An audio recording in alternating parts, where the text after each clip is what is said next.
Hi, this is David with the Soggy Doggy. We're a self-serve dog wash and we teach people how to groom their dogs all the time. I'm here with my dog Karoo and we're going to teach you how to clean up Grinch feet. So what are Grinch feet? Grinch feet is this long hair here that grows up between the toes. It just looks a little messy. Now lots of dogs have Grinch feet, like these ones. Now when you clean up Grinch feet, here's what you need. You need a slicker brush. This works really well at pulling that hair up so you can make your cut. You also need a pair of curved shears. Curved shears make it very easy because they are the shape of the paw.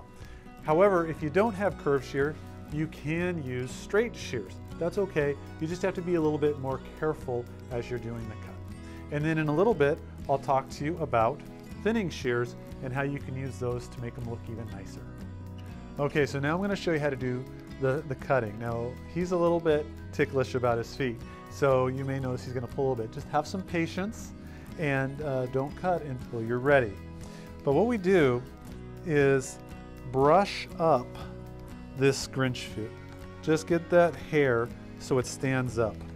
And I want you to think of this area here as the surface.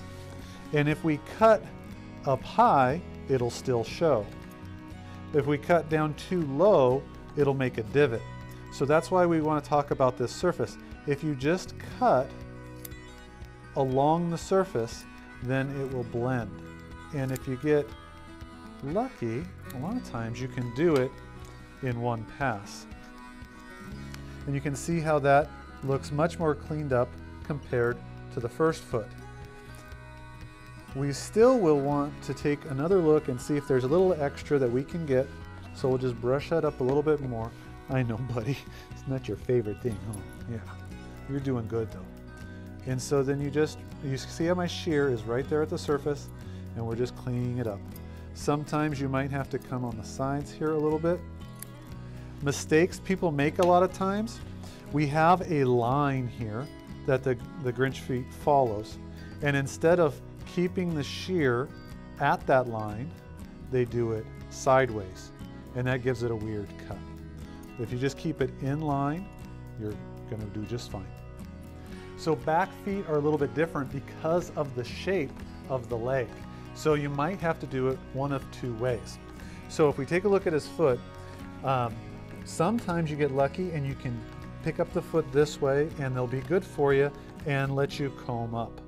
Other times, and especially if you're doing this in one of our self-service tubs, it might not be very comfortable to do it that way, and you might have to come from the back side to do your cutting.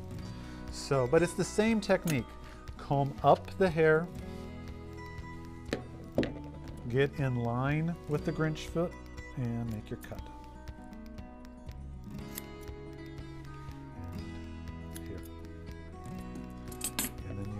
Out, and you can see it looks much nicer.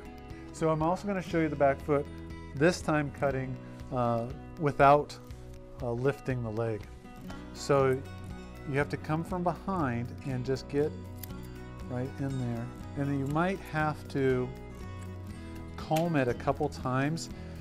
This isn't the easiest way to do it, but it is an option for you, where especially like I said, when you're in one of the tubs, sometimes it's just a little bit tough to get the foot up. If you got an older dog especially, it can be difficult. So our dog Karoo here is not the Grinchiest of Grinch feet, but sometimes you get dogs that have really Grinchy Grinch feet, and you'll do your cut and you'll still have a whole bunch sticking out here like that. So there are times when you'll have to do a little bit of shaping on the fronts. The trick is just to do a little bit and work your way in. Don't try and take a big chunk because you can't put it back on. So, but that's usually when they have super, super puffy Grinch feet.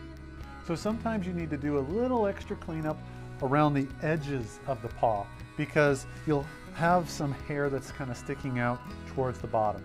And you use your curved shear for that.